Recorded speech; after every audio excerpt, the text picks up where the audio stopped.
In this video, I'm going to talk about how to take a military issue wool blanket and turn it into a poncho. You might be asking yourself, why would I want to do this? Well, I signed up for a primitive survival course in the Utah desert at the end of June, and they pretty much just drop you off with a wool blanket, a knife, and rain poncho.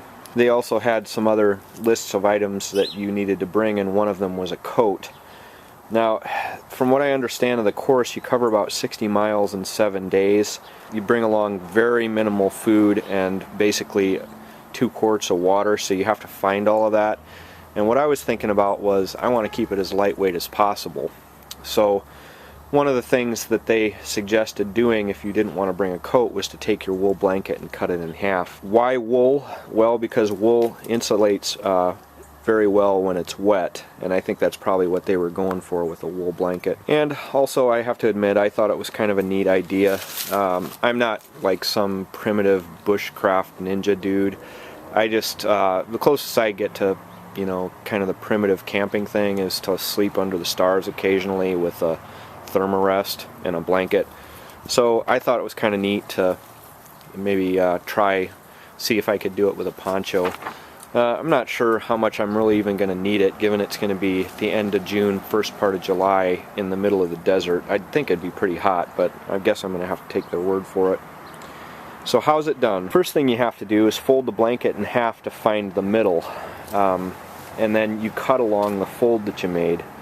Then you take one of the halves and you draw a line between the corners of that half, and where the lines intersect is the middle. Next, you'll cut a small hole at the center of the blanket, and by small I mean very small, because you're going to want to enlarge that gradually until you reach the correct size.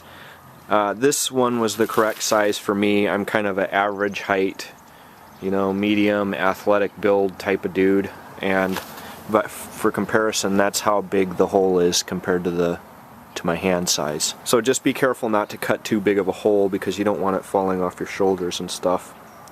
The next thing you're going to do is reinforce the edges with a blanket stitch to keep the edges from fraying. So what's a blanket stitch? Well, it's that. And I'm not going to show how to do that, but I'll post a link to a video on how that's done. Some things to know are that you're going to want to make sure that you incorporate the existing stitching right here into your stitch, so that your uncut side doesn't come unraveled, and that your cut side stitching has something to anchor to.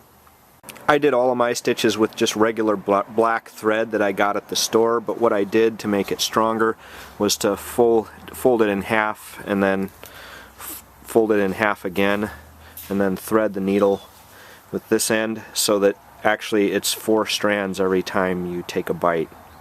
I also did double stitching around the neck hole so that I'd get a little bit more of a reinforced edge where I thought there was going to be the most wear and tear. So some things you should know that I've garnered from my around the house testing of this garment. I don't wear it outside the house, because if I did, people would think I was a big nut, or that I was trying to imitate Clint Eastwood. The other thing is, it's really scratchy, and it really doesn't feel good on bare skin. I knew this about wool blankets because I've used them before.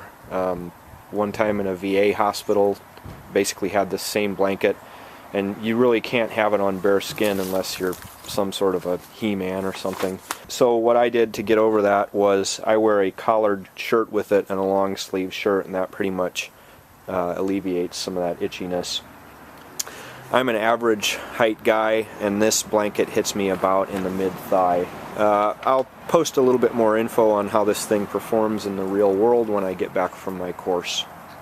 I can't imagine it's too bad of a garment though, because it's probably been around since the Stone Age, and it's still around, and things that are around that long usually work. And that's it.